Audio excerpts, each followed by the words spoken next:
Hello, hi guys. Hi. Hi, everybody. Hi Irene. Hi, Acheno. Hi, Irene. Hi, hello Hi. everyone. Hello. How you doing? Hi. Hi. Hi. Hi. Hi. Great to hear your voices. Great. Yeah. Welcome, welcome, welcome. We are happy you're here. Yeah. Yes, glad to be here. Ah, Looking great. forward. Yeah, I can see a few names that are Familiar? yes. Yeah, quite a number of names that are familiar here. Oh, you're going to have fun. Yeah. Welcome, welcome. We are happy to have you. Hi, Nicola. Hi, Frida. Hi, Mohammed. Welcome you and thank you very much. Hi, Sue. Oh, I see you saying. Hi, everyone. Hi, Mohammed. Hi. Hi, Mohammed. Nice Hi, to have Sue. you. Yeah. Hello. Hi. Hi. Hello, everyone. We are happy to have you here. Thank you. Thank you. Yeah. So good to have everybody here.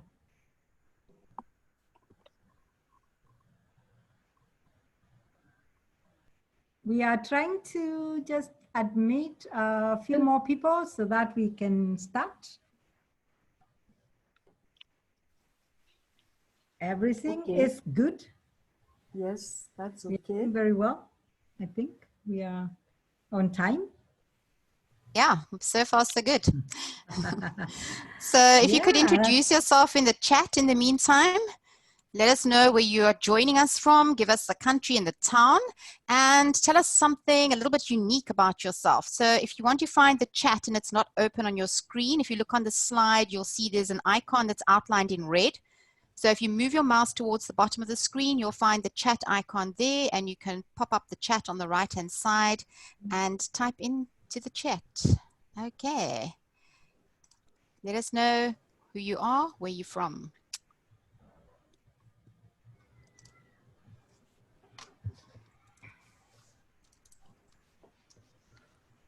Hi, Candace. Nice to see you from Rhodes. I can't pronounce your department, but I can know you're from your university.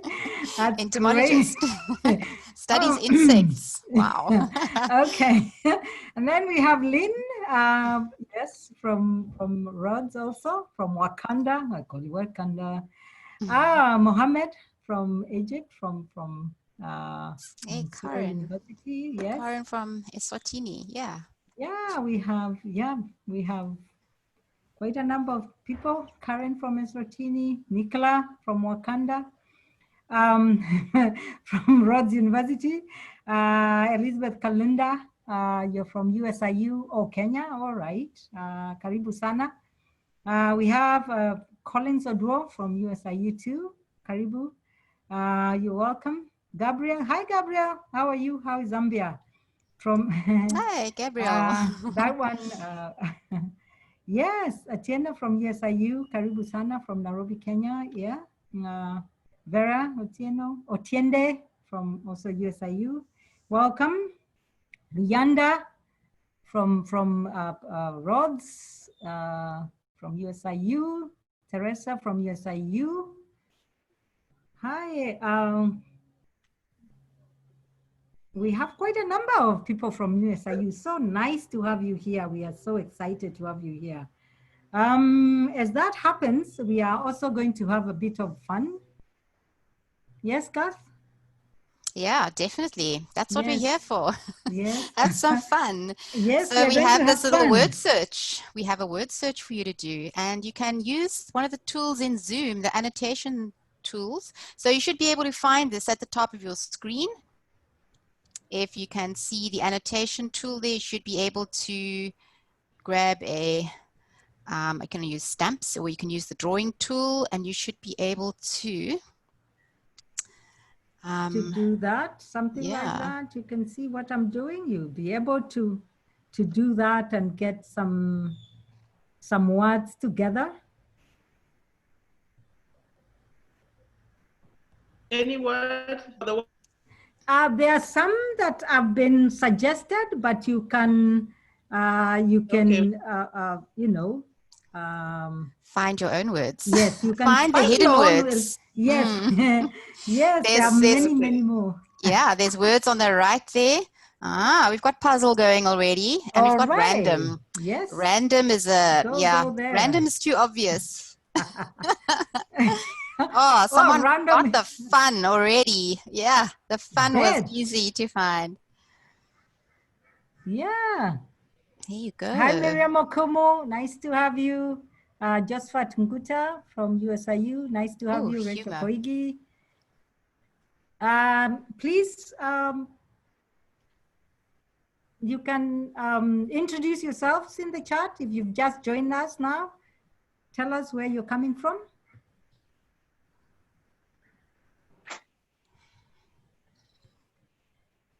Tell us where you're joining us from. I like that Nala, word. thank you. From Makanda also. Austin is there? Oh, Neil, why is your name Nicola?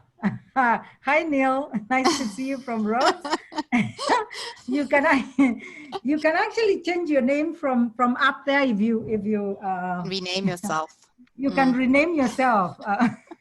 Hello, hello. This is Felix from Nigeria. How can I use this tool to select? The annotation is at the top of your. Put it towards the top of your screen. Okay. And you should see an annotation toolbar that appears if you move your mouse towards the top of the screen. Yes, I Where have it seen says view options. Okay. Okay. Yes. Okay. Yeah. Oh, okay. Annotate. Yes. Okay, I've seen it. Yes, 100%. Yes, you got it. I still cannot get it. If you go up your screen, Yes. there's a place where it's a different color. It's green and black. They're together at the top, and one is viewing presentation screen, and the other one is view options. At the view option, there's a drop arrow. Okay. There you find annotate. Oh, thank you. When you click on annotate, it brings you a menu. Oh, Okay. yes. Yes, and in that menu, that's where you can play around with things there. Okay, thank you. Okay. I have realized that you might not know that there are things that exist there that are super good. Oh, yes. I'm seeing this for the first time. Can you see them? Can you see the? Yeah. Can you see those? Reward. Yes, I have. Yes, they are quite beautiful things that you can do with. Can do. Exactly. Yeah. Yes. I think they're finding I hope. even there. Sorry? I think they're finding words not even there. No, we said be creative. Actually, create Yeah. your own words if you We're want. waiting for these creative spirits to burst forth onto our screens here. I don't think I'm very good at this. I can't even figure out where Zoom is. I'm trying. Oh, Mariam, if you follow the instructions, we'll also be sharing the PowerPoint. You can actually try it when you're on your laptop. Don't worry about that. You can try it later because we'll the instructions are really clear and it is very easy to find it and also to have fun. And you can change the crossword as you want, the word code. I don't know if it's a word code or a crossword or whatever. Word search. Yeah, word search. Yeah, you can change it as you want. You can make it as basic. Depending on your learners, you can make it as basic as you want, and you can make it as complicated as you want. You can pick up the thing. How do you rub when you go to clear? Can you see in your menu? Yes, that's clear. But then that's going to clear everybody's. But if you must rather use the eraser, you can use the eraser. Oh, use the, okay then. Because if you say clear, it's going to wipe everybody's stuff off. Everybody's, everybody's creativity and the happy feelings and the warm feelings that we are feeling here. Yeah, it's so good to have everybody. Who else is joining now? If you've joined just now, please introduce yourself. Tell us where you're coming from. Tell us where you're joining us from, the country and the town, please. We'll appreciate that. Okay. I did introduce myself. Yes, Karen, there's an eraser. Sorry, yes? No, I did introduce myself, but you did not acknowledge that. Austin. Hi, Austin. Oh, hi, Austin. hi, Austin. Yes. Welcome. We Thank you. appreciate you. We are happy you're here. Okay, then. I hope we have had enough, quite a bit of fun. Fun is never enough, actually. So Yeah. we've So true, had Irene. a bit of fun. My name is Irene Maweu, and I'm an online facilitator and a friend of very many people who have joined us today. And I'm happy that everybody joined us. And over to you, Kath. Thanks, Irene. And as you can see, my name is Kath, also from Emerge Africa, that we're presenting on behalf of today. And I can see people are still having a lot of fun on this, well, it's not a whiteboard, but it's a word search, and you're using the annotation tool. So I'm glad that right off the bat, it seems like quite a few people have already found an enhanced version of Zoom, and they've found new tips and tricks and things to play with. So that is great. So already on slide 2, people are learning, which is wonderful, and actually learning, having some fun as well. So that's great. So I think we are going to stop the drawing class at the moment, and we're going to move on to the next session. I hope you enjoyed that. I hope you enjoyed that. Yes. We did. Yes.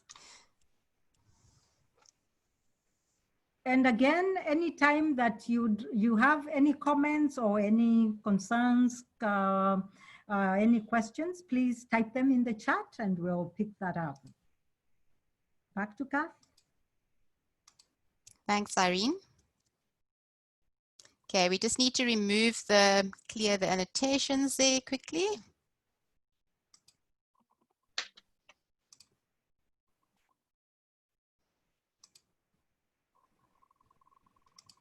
Okay, right.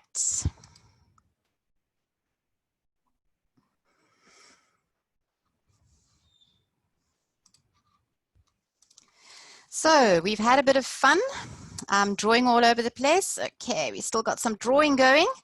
So let's just put a pause on that quickly. Give me a moment just to pause the drawing.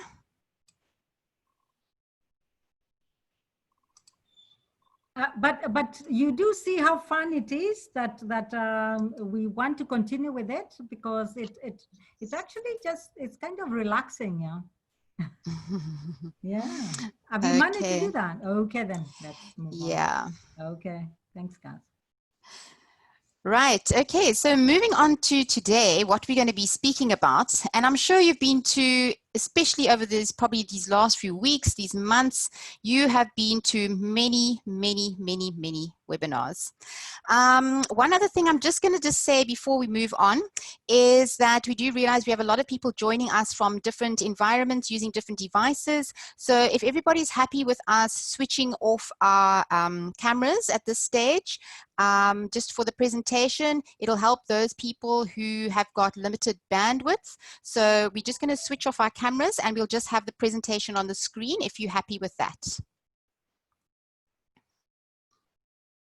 That's okay.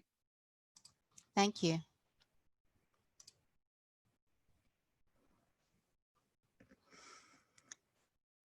Right, so you might be thinking that you're coming to another webinar and it's going to be all about content. It's going to be very heavy content, and we're going to tell you how to deliver your content in the best possible way to your students or your learners to be the most effective learners that they can be in this new online environment that we find ourselves in. But that is actually not what we're going to be focusing on today. This is not about the content.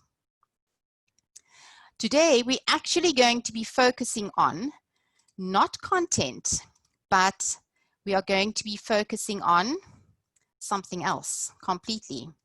We're going to be focusing on how to connect with your students. So we are not talking about measuring your bandwidth capacity here, your internet speed. We're not talking about that kind of connection. We are actually looking beyond the content to find out how we can facilitate learning better. We'll be looking at how we can engage our students and our learners and facilitate learning in different learning activities using asynchronous, low-tech online options.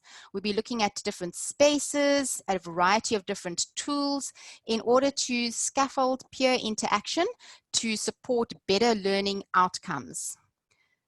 So in this session, we aim to share some practices that can actually help you to rethink your approach to remote teaching online. So you might be thinking, how on earth can we actually connect when the top thing in our mind at the moment and everything that we've been told to do is we must practice social distancing, we must be self-isolating, we must be staying away from people as far as possible. So how on earth can you ask me to connect when we're actually supposed to be keeping far away? How can we build and make connections with our students in a new environment where we might even not be able to see each other? Fortunately, at the start of this session, we did see each other. We had our cameras on, but that might not always be possible.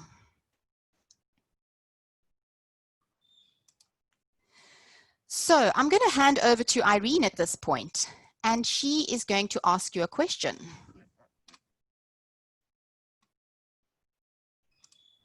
So everyone, we are going to find a way and ways of connection.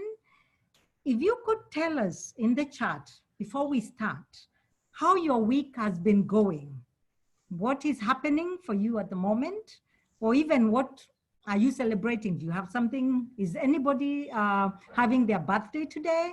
What challenges are you facing? Anything you can share with us? How has your week been?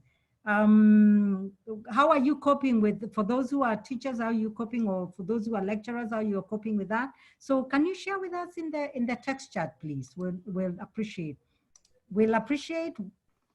what you're willing to share with us. That would be really good. Karen says busy but satisfying. Participated in a webinar earlier today and have a few more lined up for this week. Yes, I think that's our life. That's become our lives, yes. And Nadine says, I've been meeting today, but my car wouldn't start, so I had to take a ride share. Oh, that's Uber from where you come from, I guess, yeah. For the first time, yeah. Busy marking exams, someone there. Yeah, busy with online meetings whole day. That's the new normal. Discovering new things, Edward says. Great week, seminar, semester break. Oh, enjoy it, please, enjoy it. Yeah, very many people online teaching, but students, yeah. Opened with staff meeting yesterday. That's great. Someone is on holiday. That's Ambio is on holiday. That's good. Enjoy. Busy developing a course map for our online course. That's wonderful. Busy supporting virtual trainings for colleagues. That's wonderful. Felix says, I'm presently part of a team developing an online training for teaching online. Oh, wow, that will be quite some task. I hope, I wish you all the best. Yeah, you see, we are all kind of in this online space, online, what we are doing now. We are learning how to connect, but I think we need to get to be asking these questions, to just be checking on people's, what I call moodometer. Because we have thermometer, we have other meters. I think there must be something called moodometer, which checks people's moods. So, so this is what we are doing. We are checking how people are doing, and people share what they want to share, what they feel comfortable sharing. Yeah, so Neil says busy week with large to-do list, but actually going well. Yeah. Yes, we have something. Yes, it's my word. I created it. I'm trying to get it into the dictionary. It's called moodometer. Yeah. Nicola is facilitating review activities for Rhodes colleagues, designing online courses and supporting folks doing remote teaching. Wonderful. Thank you so much for sharing your feelings and what you've been doing this week and everything. We appreciate you and we see you. Thank you very much. And over to you, Kath.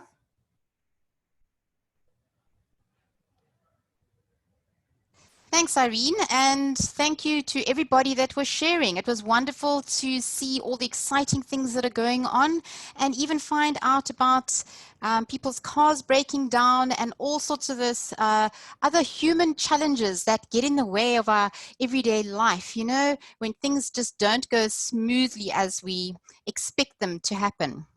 So now let's think about online facilitation. So what is online facilitation all about?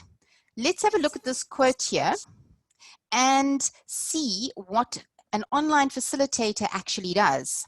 So it says here that it is the process of encouraging interaction with and between students, supporting learning activities, and helping make the use of technology easier for the people we are working with in order to foster greater engagement and learning.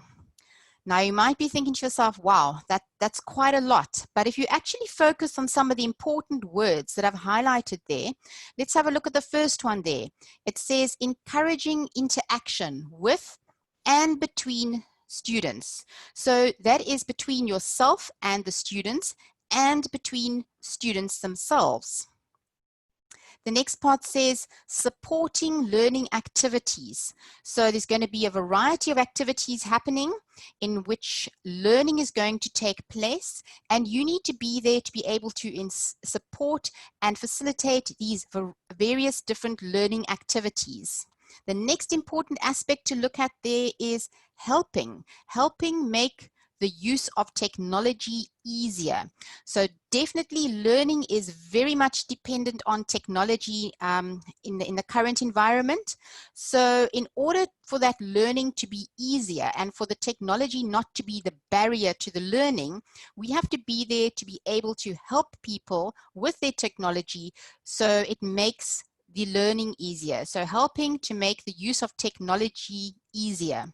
And then another very important aspect of this quote is foster greater engagement and learning. So we want to get greater engagement both between the students, with the content, with each other, and to build learning. So once you actually break that quote down, you can see there's a lot of important aspects there. Encouraging, supporting, helping, foster greater engagement. There's a lot of very important words there. Now, how does that translate to what we would need to do to actually make this happen? I'm going to hand over to Irene at this point to tell us what does this actually mean for us.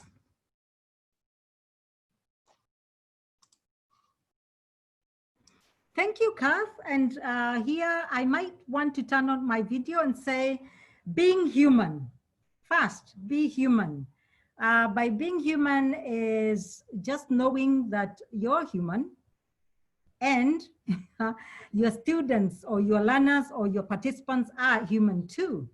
And you can use tools such as laptops and your computer and your tablets or your phone to connect. So if you're human first, then we must consider a lot of things, a lot of feelings, a lot of what goes on through in being human. So that is the core of everything that we do when we facilitate. Back to you, Kath.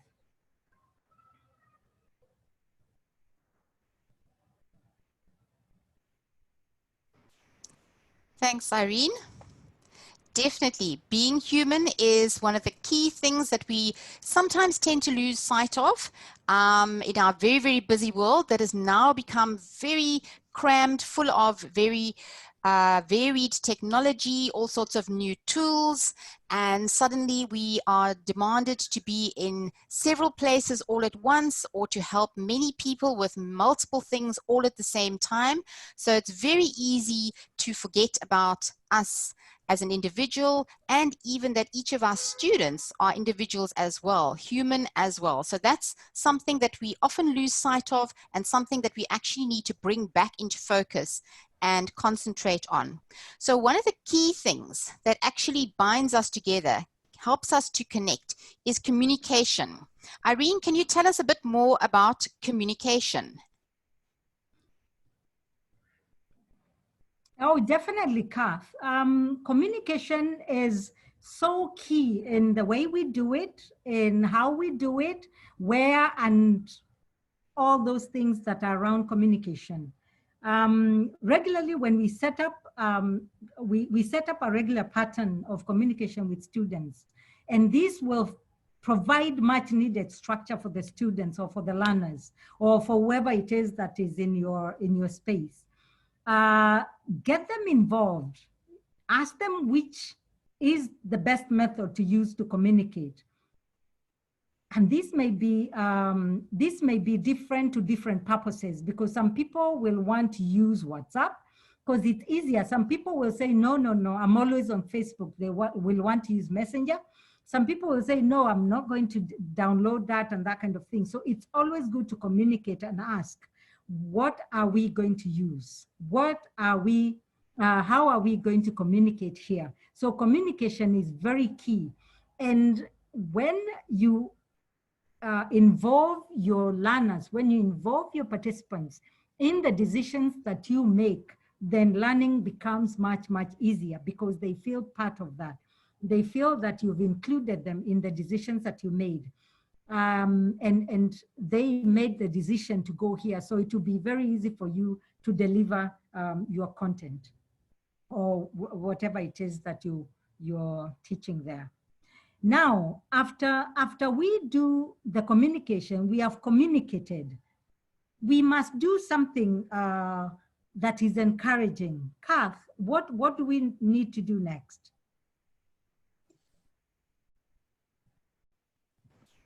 Thanks, Irene. You're absolutely right. And in order for communication to be effective and to be able to reach the students where they are and to be able to have that connection with them, we really do need to focus on being encouraging. So it's really good to encourage regular engagement, as Irene said, to set up regular times, because that provides some structure for the students. And it's going to be between yourself and the students, and it also could be between just the students themselves. So this is something that can happen asynchronously. So remember, asynchronously means that you don't have to be all at the same place at the same time. So various different tools allow for this, and you can still be encouraging and provide an encouraging environment in an asynchronous way.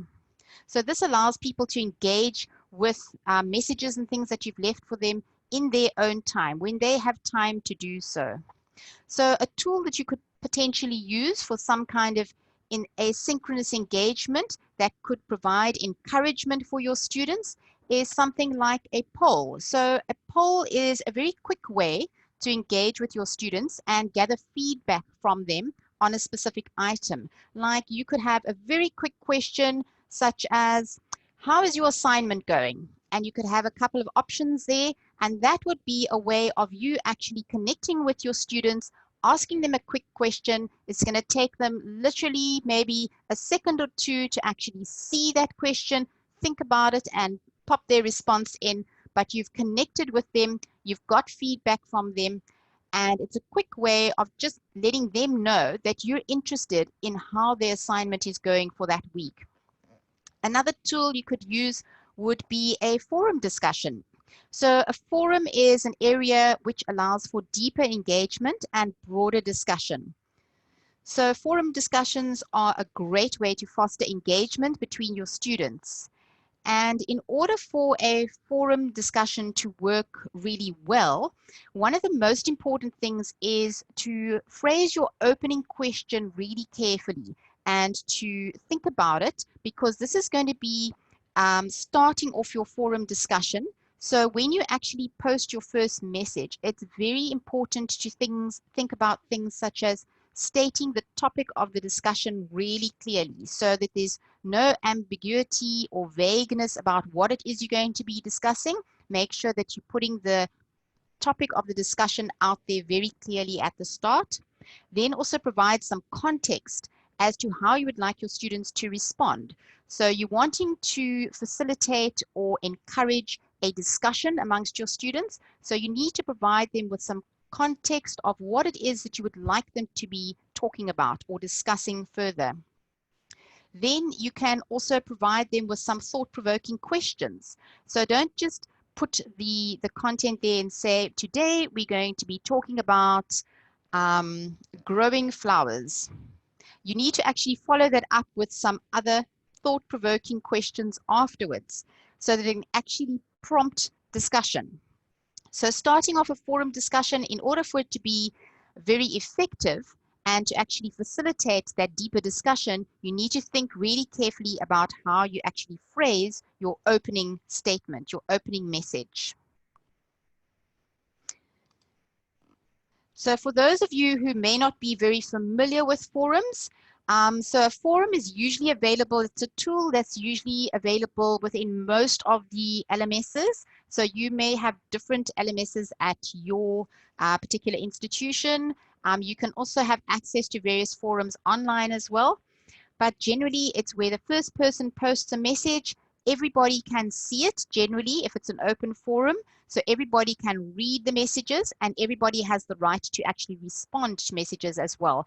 And then people can read all the responses and can further then respond to those responses as well. So in that way, you're building up a threaded conversation with people responding to other people's responses. In some LMSs, you can also use the same tool in a slightly different way if you have additional rights associated to the conversation, and you can make it a closed environment where only certain people can actually see responses, or you can actually curtail the functionality that the person has, and you can say that you can allow them read access but not write access. But obviously, if you wanted to facilitate a conversation or a deeper discussion, you would want them to have as much freedom as possible. So you would let them read all the messages and respond to all the messages as well. So one very important thing to also think about and implement when you are doing this is acknowledgement. So it's very, very important to acknowledge contributions made by your students so that they actually feel heard. You need to provide that environment for them. And the way that you can do this is to actually reply timelessly to forum posts and messages. Or if you're using emails, make sure that you actually acknowledge them by actually responding to them timelessly. So don't wait very, very long periods of time where somebody's submitted a message and then there's no action, there's no response, and then that person is thinking, did I make a mistake? Is this tool not working? Has anybody seen this? And it really makes them really despondent. So it's really good to acknowledge any kind of communication that comes in. And if you don't have time to actually give a full response to your student right then and there, maybe it's a question that's quite involved that they've asked, and you need to maybe do a bit of research, find some information, and actually give it back to them to be a useful response, then at least acknowledge it and say, thank you, I've received your communication. I will need to do a bit of further investigation, but I will be getting back to you as soon as possible. Then at least the student knows that their communication has been acknowledged, you've seen it, and you need to do a little bit of work first before you actually get back to them. So it's really good in your acknowledgements to also refer to students by name. So by that way, they know that it's very important, that they are important to you, and you actually know their name and you are responding to them as an individual. So using a student's name is a very powerful way to actually build that connection with them through your acknowledgement. Now, in addition to this, sometimes students need support. Irene, can you say a bit more about the support? Yes, Kath, I think from communication to encouragement to acknowledging them comes or sums it all up as support. You know, sometimes the students, I know some of you will say, oh, I have too many students. But there's a way that you can actually listen to all the students and give them the required support. You can give them support and assistance, send them messages or email or WhatsApp queries.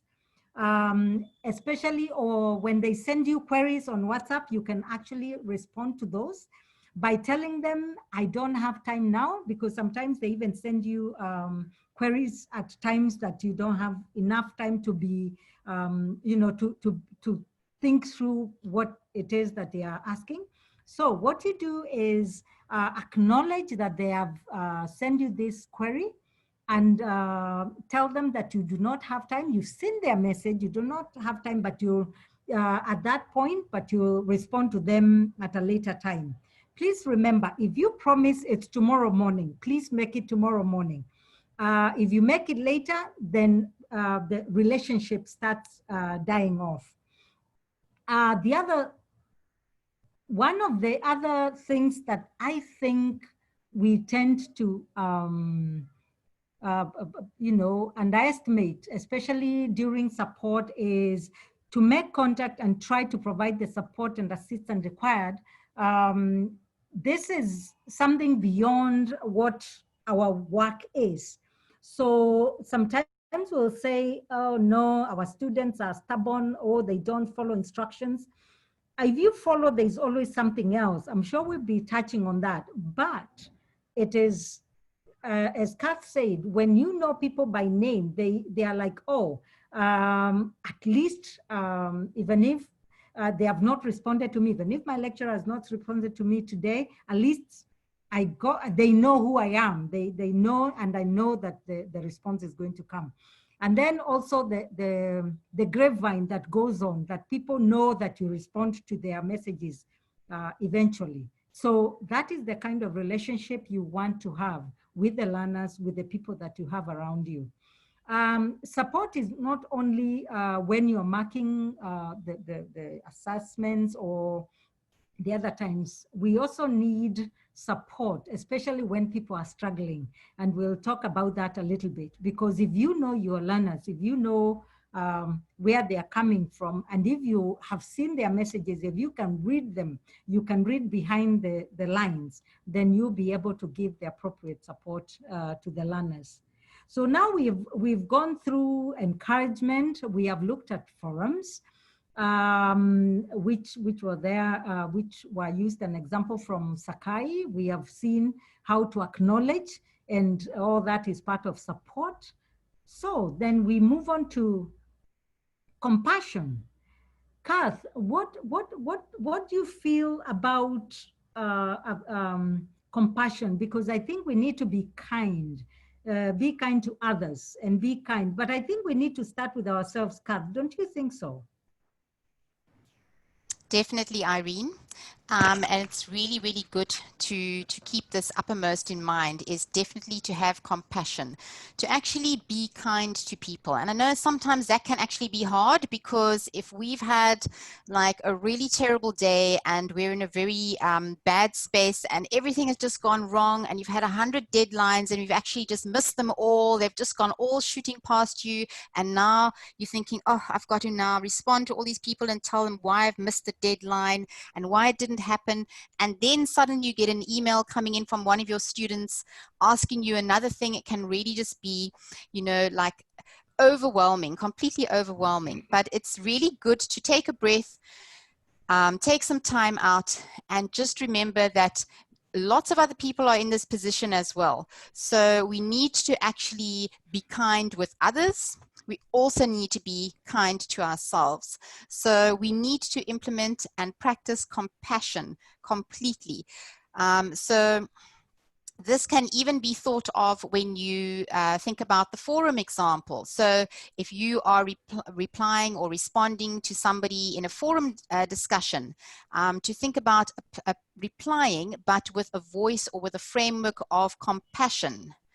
So you're aiming to be able to be supportive and constructive in your response. And just remember that any response that you supply, even if it's in an email or a WhatsApp or a forum discussion, it will definitely have a consequence, because you're responding and that person's going to read your message and it's going to have a consequence. And best case scenario, we're aiming for that consequence to be something positive, helpful, supportive, or encouraging.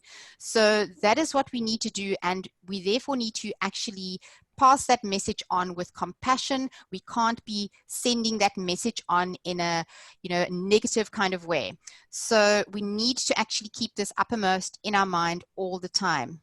And this includes things like if you are responding to somebody and you can see maybe that person is slightly aggravated or frustrated, it's good to actually ask for clarification. If there's something that you read in their message where you feel that you need a bit more information, then you can respond and say, please explain yourself a little bit further here so that I can be of the best assistance to you and be able to provide you with the best support. I'm not quite understanding that bit. Can you please just clarify what you mean by that? So by doing that, you actually responding with compassion because you're wanting to understand it from their point of view. So don't jump to conclusions. Try and build up that rapport and that dialogue with your students as well. And in this way, you can actually look for solutions together to be able to productively help this person rather than leading into misunderstandings and disagreements. Irene, do you have something additional to add here about thinking about compassion and interacting with your students in a kind way? For me, well, compassion is about just feeling the people that you're with, having them in mind. Sometimes I always say, even thinking beyond them and thinking what might they be going through. What is it that they may be going through, so that I can put myself in their shoes and just understand them better to better support them in achieving their goals and my goal eventually as a facilitator. So I think it's just about being kind, and kind is in so many formats. I'm sure you know that there are so many formats, just calling people's names, responding to their messages, encouraging them, supporting them, and so forth. So yeah, so we move forward to understanding. I think we must understand our learners. We must find ways of understanding our learners in order to best support them or our students. It is important that we know what their concerns are. Are there concerns about the content, the subject, the environment, the other learners? Are there concerns about where they've come from, their backgrounds, their current situations? What is it? We need to find that. So Kath, how can we bring this out more in our learning situations in understanding? Definitely, Irene. I think understanding is very, very important, and it kind of goes together with everything that we've been speaking about so far in terms of, like you said, thinking about support, compassion, being kind to people, and actually having this understanding exactly as you said, trying to put yourself in their shoes. So in the current environment, I'm sure that you probably would have seen people within their own institutions probably have a lot of students that maybe use Twitter, for example, to say exactly how they are finding the current situation with engaging with remote teaching within their context. And if you actually sort of keep up with that and engage with that, you'll see that that is actually the student voice coming through. And you might find some very surprising things. Where you might find that one of your students was very good, and then all of a sudden now the assignments are not coming in. This person's no longer contributing to the forum discussions. They seem to have just dropped off the planet. So that would definitely be a case where you would want to make contact with this person, find out exactly what's happening, try and gain an understanding of exactly what the situation is. And sometimes it might not be even any of the things that you actually thought about, because these situations situations are often very specific to these particular students. And sometimes they're actually not very forthcoming, and they may be shy or embarrassed of even approaching you and saying, look, there's a problem, something is not working for me, you know, it's affecting my studies, I'm not able to complete this assignment, I'm falling behind in my work, and they wouldn't want to admit something like that to you. So it's very important to be able to actually understand very clearly exactly what the problem is. And that includes doing it without any judgment, because you actually want to come from a place of understanding, not a judgmental aspect. So even gathering feedback from students in an anonymous way is a way that you can actually get to find out things from students where they feel safe to be able to communicate these things to you, where you'll get to know which things are not working for students, but they'll feel safe enough to actually say these things. So understanding is very, very important. Kath, we have a comment here from Felix in the chat, and he says, showing understanding can be done by allowing different students to complete assessment requirements at different times based on their specific needs and circumstances. Flexibility can be enhanced after arrangements have been made. I think that explains understanding in so many ways. Please go on, Kath.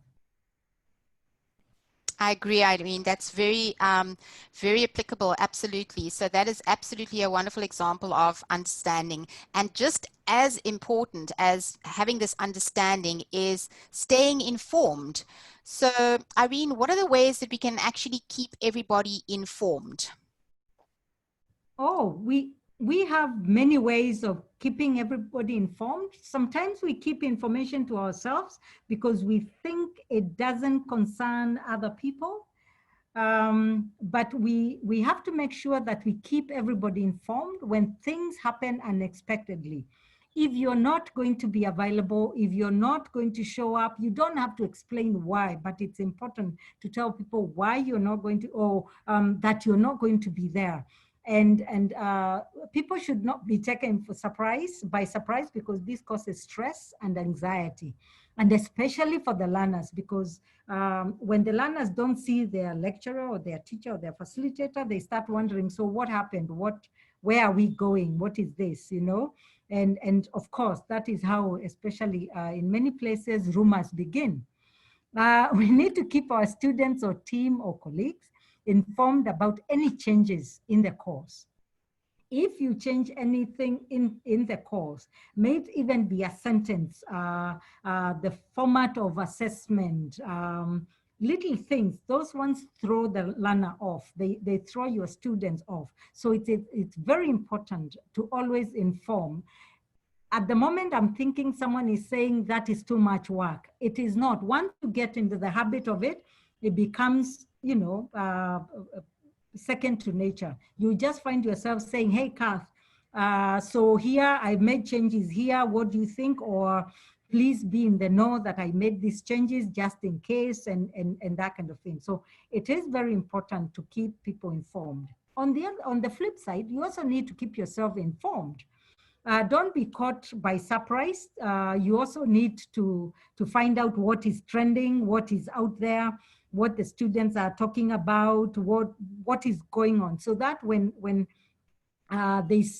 something happens, then you know, and you already know how to deal with it, or can look for support from the people who know how to deal with it. So it's two-way, informed in terms of the content or the learning space or the tools that you use, and also being informed in what is going on in people's lives. So, well, not in detail, but at least the need to know aspects of it. So that's getting informed, and I think it also touches on informal spaces that we create, and Kath is going to talk to us about informal spaces. Thanks, Irene. We also have a very interesting question here from Prof. Austin, and he's saying that how do we draw a line between showing understanding and compassion versus enforcing compliance to deadlines, which are a mark of discipline? Now, I actually think this question kind of ties up slightly with the one that was talked about earlier on about showing understanding that can be done by allowing different students to complete assessments at different times. So I agree on the one side, there would be some kind of institutional requirement in terms of complying with deadlines, and making sure that each person got the same allotted amount of time to do things. But I think I don't think there's a hard and fast rule that you can apply, but I do think you do need to, especially in this current environment where people are doing fantastic things, they are going above and beyond and finding really innovative ways to complete things and do things, but we do also need to make allowances because this is something that was not planned for and we didn't prepare for it. So people are having to face challenges, and each person may have different unique challenges. So I definitely think there might be that competing kind of conflict there between saying, okay, I'm going to allow you because you have special circumstances and you have communicated that you're having this particular challenge, I'm going to allow you some extra time to actually complete this assignment or this assessment or this essay that you need to do, versus saying, right, everybody, this is the deadline, no budging, not going to entertain anything. So you really need to balance that up. And I don't think there's any one hard and fast rule that you can apply in any circumstance, because every single person is unique and an individual, and you would need to actually implement personal judgment to actually say, okay, this is something that we can make allowance for, and I'm going to show my understanding, my compassion in actually engaging with the student and finding out how we can overcome the challenge that this student is experiencing so they can actually complete their assignment or their essay or their assessment. So in order to do things like that, as Irene said, it's good to also have informal spaces. So informal spaces are areas where communication can take place that is fairly informal.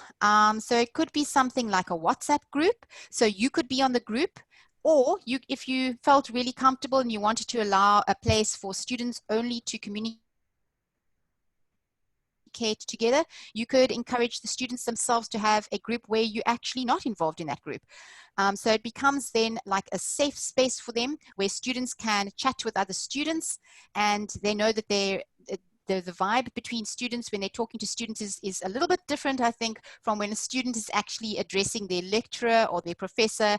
They have a slightly different way of interacting. So providing those areas or those spaces where these kind of communication and conversations can take place is actually very, very important.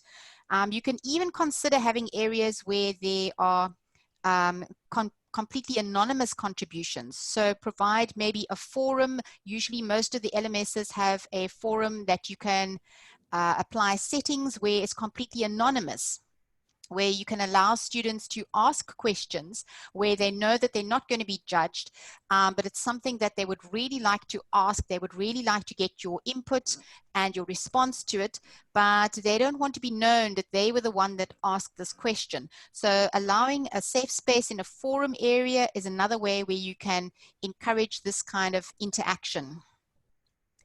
So you can,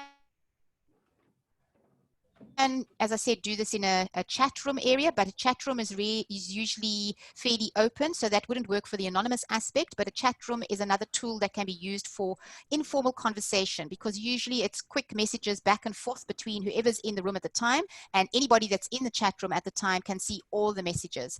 So it's a place where you'd sort of drop by and say, hi, how are you today? How are things going? And very quick informal conversation. So having informal spaces is quite important. Irene, I believe we're going to be doing something quite important now as well. Yes, I think we've been sitting for too long. You know, as we create and think about safe spaces, we think about keeping ourselves informed, we think about that. We also need to be happy. We need to be stretching. We need to, if you can put on your video on now, we are going to be stretching. Let the music begin, Kath, and we can stretch a little bit, and we can stand behind our chairs. If you can, please come on board with me, and we can sing a bit. We can stretch. You can start by just moving your shoulders in front. You can move them back. You can start from the top. I hope you can all see me. Yes? Please stand up if you can, wherever you are, and you can stretch your hands up all the way up there. The music is coming, it's coming, it's coming all the way up. If you can stand on your toes, please do so. It's very good. You've been sitting for too long. Some of you said you came from meetings for a long time. I mean, you've been sitting in meetings for a long time. So, you know, just get easy. Go. It's always good to enjoy things and to enjoy life. Yeah. In between all these things that we do, we must remember we are human. We have to be human. We have to remain human. Dancing, I think, is for everybody. So it's good that you've joined me in the dance, and I'm really happy about that. Thank you so much. We move on now to the next slide here. I think I danced too much. I enjoyed myself too much. I think we move to the next slide. If Kath, you can share that. We are moving to how do we share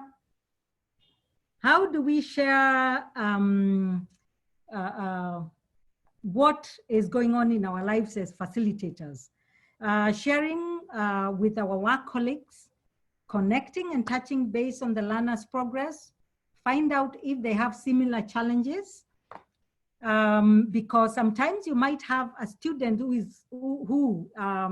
or a learner who is really difficult, does not hand in the assessments on time, does not do what is required, is rude to other people and that kind of thing. It is good to find out if the other people in your team are also experiencing, especially the people that are directly connected to this learner or student, if they are experiencing the same thing. It's always good to have that feedback from other people. Have you talked to so-and-so? Because sometimes it might be just something that is going on that you need to find out. Other colleagues may have solutions you can use or tweak for your context. There's always someone who either relates to these students in a different way, or understands what is going on, or has a clue of where the problem started. So it's always good. It's always good to share these things with your team.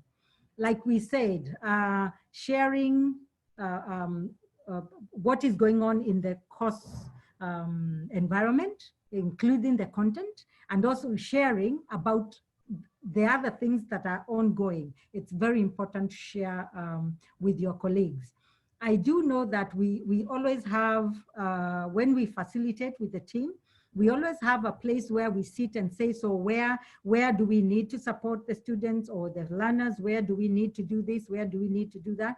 Are you experiencing this? Are you experiencing that? How can we support this learner better? How can we give the support that this person needs? So we always have that space also for the facilitators or for the lecturers, a safe space where whatever you say there stays there, and then you carry what is important and carry it forward. So that is what we mean by sharing. Number two, when you share things, you don't feel like you're the only one who is experiencing them. You realize actually other people are most likely going through the same things that you're going through, and you find a solution easier when you come collectively and deal with it.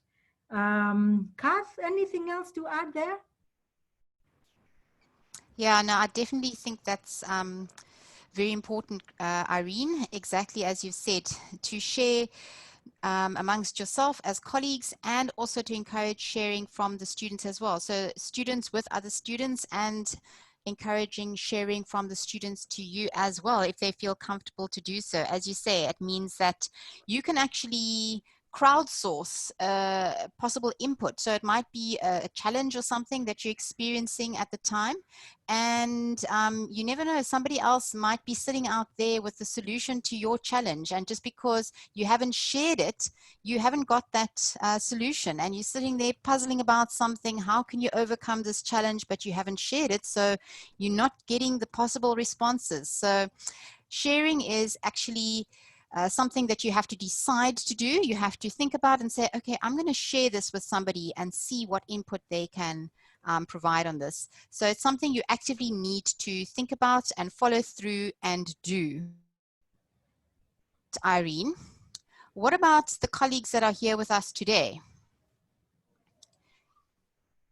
I think I'm just wondering if they are ready to share with us a few of their challenges that they are facing in their settings, in their workplaces, or with their students, or with, you know, wherever they work. Perhaps you can share with us some of the challenges that you can share with everybody, and then we can see. You might actually find that quite a number of us are having the same challenges. Please share with us in the chat. Type in the chat and tell us what challenges you are facing with your learners or with yourself currently. Because remember, we said we are human, and so are our students. And sometimes we say if we begin from ourselves, we get better answers to our we get better solutions to our issues if we start from us. So we start from what is it that I can change, or what is it that I'm doing that is causing this, and then when you cross all the things out, then you can find out what it is that is going on. Karen says, hi Karen. Definitely, Irene. So go on, Kath. I was just acknowledging Karen's I was also text, yes. Go on, I was Kath. also seeing Karen's, and I was just going to say some wonderful contributions there. So Karen was saying that sharing means giving and receiving at the same time. So that's also something to think about. And then Prof. Austin was also drawing attention to the fact that there are also social and cultural issues with sharing as well. So definitely this is all part of, even Prof. Austin, what you're actually referring to there is falling under the things that we've said that we need to remember about understanding and coming from a place of empathy and compassion and kindness, but definitely understanding fits in really well with what you're saying there about thinking about the cultural and social aspects associated with sharing as well. Over to you, Irene.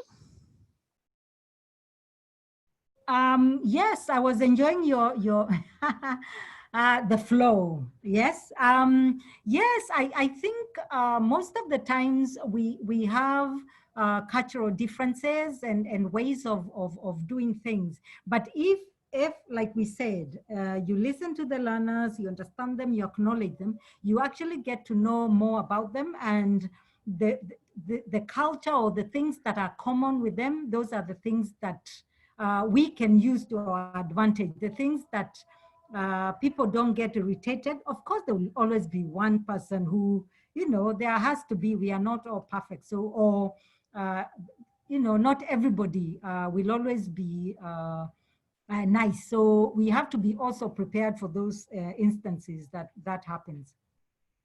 Yeah, so we need to embrace, yes, you say, Shanaz, say sharing also means caring and learning and embracing different contexts. Yes, the context is so important because we all come from different cultures, backgrounds, universities or institutions, and even different religions and everything, the diversity there.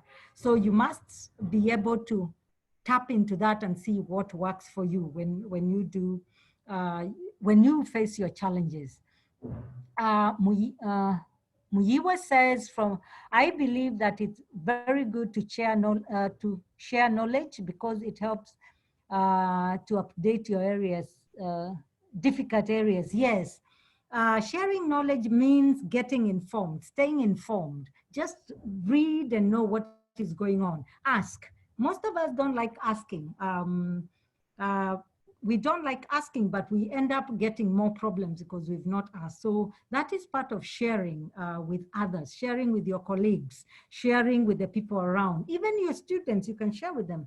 Because you know nowadays, sometimes they even are more advanced because they learn differently from the way for the people a little older did, or as people did. So that's where you come from. So thank you for sharing your challenges. And I think, Kath, you can take us through a few tools that people can use to do a few things that are either low tech or low data. I'm not sure which is which. You'll enlighten us on that. Over to you, Kath.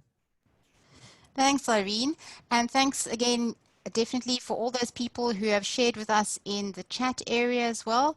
I'm just seeing some of the other challenges, which I think a lot of people can identify with, seeing that Vera's saying adaptability struggle, especially the opportunity to get to know students from different backgrounds in an online course setting.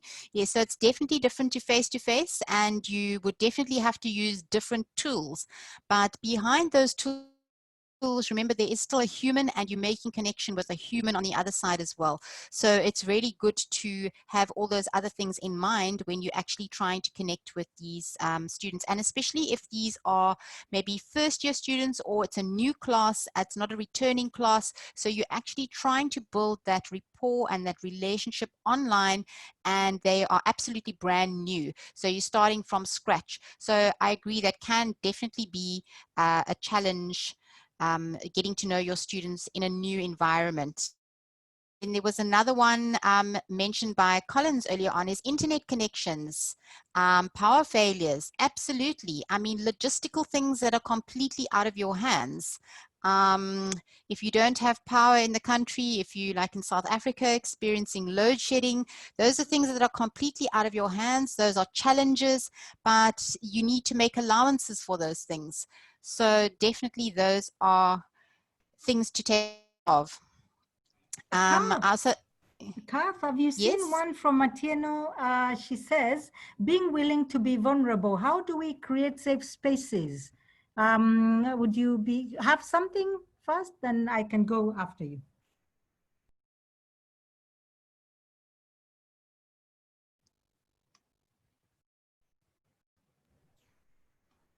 Oh, hi, Kath.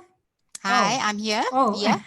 Sorry, oh, I think. you've seen the comment. Sorry. Yes. Yes. Yeah. Oh, okay. Go then. Yes, I definitely think that is being willing to be vulnerable. It's not something that we do instinctively. Again, it's something that we have to sort of get our head around and decide to get into that space. But definitely a safe space would be something like we spoke about earlier on, might be either speaking to somebody that they feel comfortable about speaking to this, or it could even be creating a space where people can actually speak anonymously, so they feel safe to actually ask a question. So things which allow anonymity would be either like a polling tool, or a Q&A tool, or maybe a forum tool. So they all have settings where you can potentially get people to engage and respond, but it's completely anonymous and people don't know who's asking the question. So there was also a nice one here from Felix saying, my biggest challenge is the skepticism surrounding migrating to online teaching. I think a lot of us can relate to that one as well.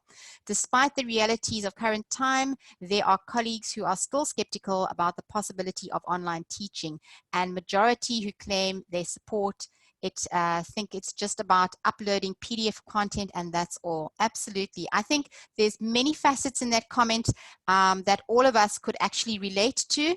Definitely people being skeptical about online teaching and learning, because for a lot of people, this has been kind of thrust upon them with no forewarning, and they have been put in a place where they haven't prepared. So they're already feeling really, really apprehensive and anxious. So coming from a position like that and trying to then win the person over and say, but look at all the wonderful opportunities that you have with online learning, when they're sitting on the spectrum of frustration and anxiety, you first need to get to a place where they are and then gradually win them over. So it will be a bit of a challenge. And I also agree with the second part of your comment there, thinking that online learning is, yes, I took my PowerPoint and I pressed save as PDF and then I put it on the LMS. So I've got this down. I'm sorted. I've converted all my stuff to PDF. It's up there. It's online. I'm done. So yes, definitely thinking that's, I think a lot of people can relate to that as well. That's definitely not what online learning is all about. But it will take time for people to see a different aspect of it. And some of the things, as Irene said, that need to be thought about in order to make this happen is tools. So what kind of tools can we use? So most of the time we want to be thinking of, there's two kind of categories that you want to think of. So you have low tech, and then you have low data or low bandwidth. So low tech, a low tech tool would be a tool that is very, very easy to use, very intuitive to use. It's not highly complex. It's not very demanding of the user. It might even be something that they're fairly familiar with. So a low tech tool is something that's very, very easy to use. That is different to a low data or low bandwidth tool. So that would be a tool where it's not going to take or consume a lot of data for a student to actually use that tool or engage with an activity that requires that tool. So what are some of the tools that we can use, bearing in mind that everything that we need to do now needs to be online? So we're not going to get around the online aspect, but now that we're in that position already, we have to decide now, can we find a low tech option and can we find a low data or low bandwidth option? So some of the things to consider first of all would be at your particular institution or your organization. If you have an LMS, and a lot of countries have this in place already, they have an agreement with the data service providers in their country that certain URLs, certain web addresses are already 0 rated.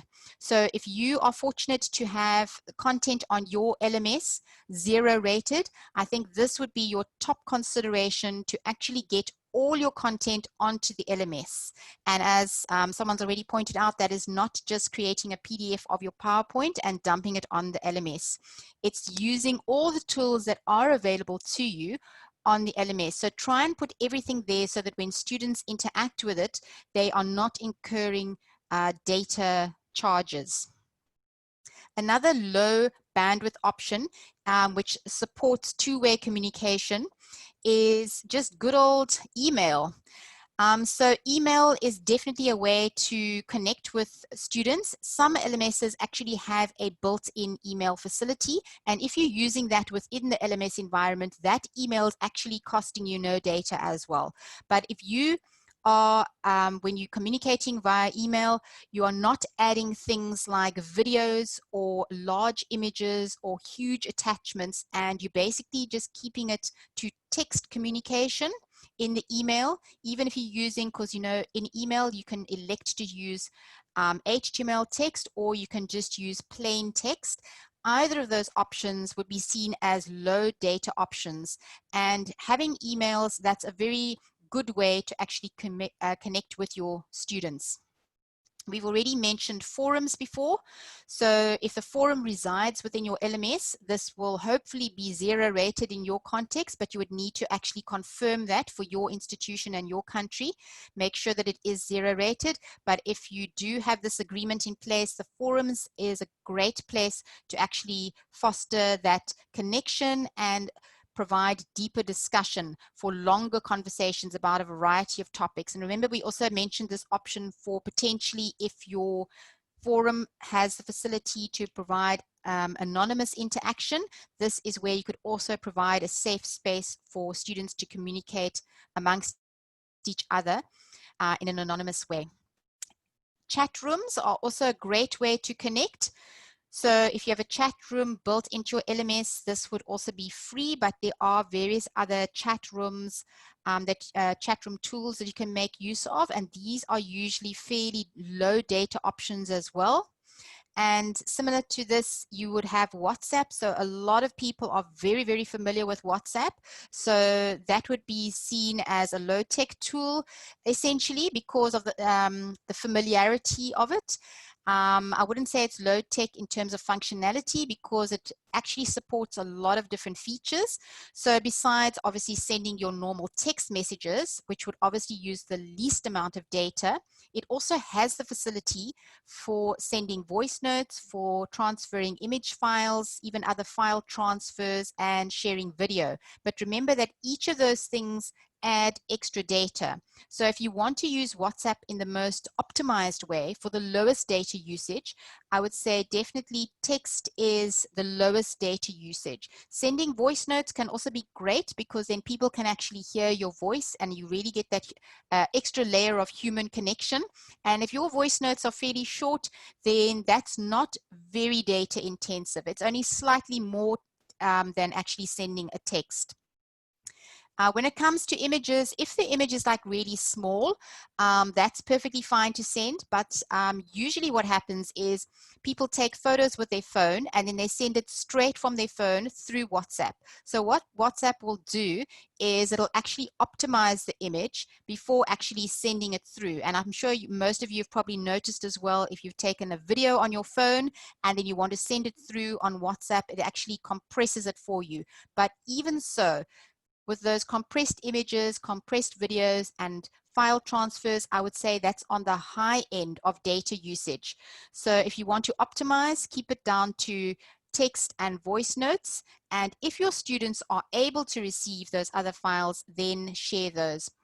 But just make sure that they actually have the facility to receive those, because you don't want to exclude any students who say they don't have enough data to view the video, or they don't have enough data to actually see the image that you're actually sending through to them.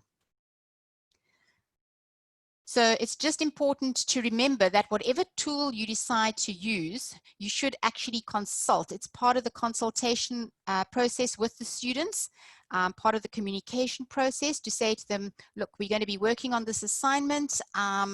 It's possible that I might need to send you some voice notes about how to proceed with certain sections. Is everybody happy that we use WhatsApp, and is everybody able to receive voice notes? So just check with them beforehand that everybody is going to be included in whichever tool it is that you decide that you're going to be using for your activities and for building and maintaining that connection.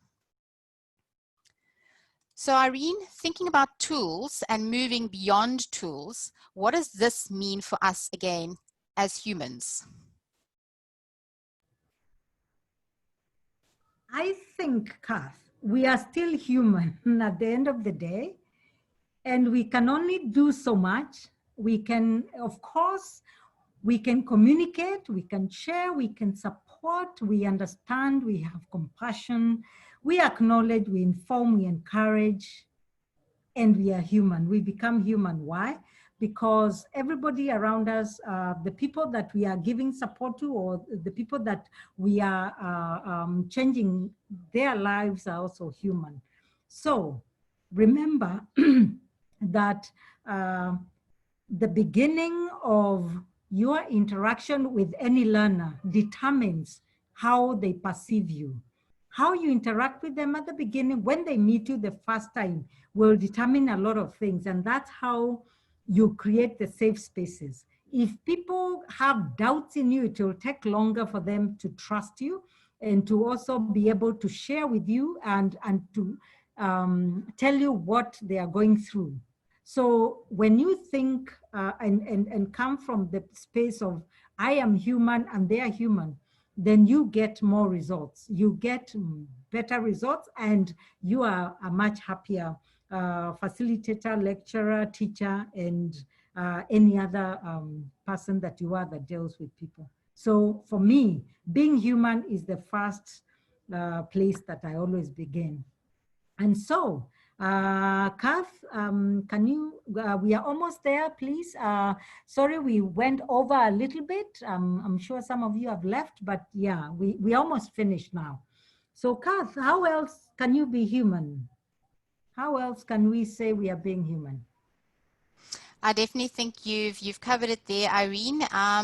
And we started off this presentation thinking about us as being human, how we can facilitate learning. We looked at a definition of facilitation, and we found that there are definite things that we need to do as a human. We can't delegate these responsibilities to a robot or some kind of technology. It does require human intervention, and we looked at all these aspects. So everything that you're actually seeing on the screen here that we've talked about today, as you said, compassion, supporting, understanding, those are all very human qualities and human traits, and we do need that, but we need to use these online tools to actually connect to our students who are also human and also needing these aspects as well, like understanding, support, acknowledgement. So definitely the human elements is very, very important in terms of connecting. So thank you very much to everybody that has been here today. It's been wonderful to actually chat to you. Thanks so much for sharing your challenges with us. It was good to see that we have similar challenges and hear about the different aspects in your context. And as Irene said, we've gone slightly over time, but thank you very much for joining us today. And Irene will share some links in the chat. It is there, if you can see it, there's a link to the feedback form. And we would really appreciate it if you could complete that and give us some feedback about this aspect as well. And I'll just like to hand over to Irene now for her to say thank you as well. Thanks. Over to you, Irene. I appreciate you. I am happy. I am elated. I'm human. Thank you for coming. Thank you for making time. And thank you for being with us for over, almost 1 hour and a half. We appreciate you. I hope you learned something new. I hope you got something out of our discussions, and we hope to see you another time. You can get in touch with us. We are sharing lots of links there. I'm trying to multitask. So yes, please, if you have any questions or you have any anything to share with us, please feel free to do that with us on the links that we shared. Now they have come, yes. So thank you, everybody. Thank you for coming. Those who came from far and wide. In Kenya, we say asanteni sana, and we'll see you another time. If you have 2 more minutes, whoever wants to stay for just one more question, we can. However, I think we've taken at least an hour and a half. I think we are all happy now. Thank you again, and bye for now. Bye. Bye. You can also switch on your videos. If we stop sharing the, you can also switch on your videos. It will be okay. nice. Okay. Bye. Thank you. Thank you, Felix. We appreciate Bye, you. bye, bye, bye, bye, Yes, we appreciate you. Thank you. Yeah. It was nice having everybody, and we are really happy to have you. Will you be able to send us the recording, please? Yes, actually, the recording was live on Facebook, and we also send you the recording. We'll make it smaller so that we can share a link with you. Yes. Thank you. So we'll share with you. Yes. Anything else, please? Rachel, I see you other have comments? your hand up. Rachel, would you like to unmute? I wanted to ask whether we can share the recording. I also clapped. I hope you saw that. Thank you, Rachel. Thank you. So much. Thank you, Rachel. We appreciate you. Thank you for being here for the time. Yeah, yes. I'm happy you are here. Okay. Anyone else with something to say? You can just unmute yourself. Just to say thank you very much, folks. That was a great presentation.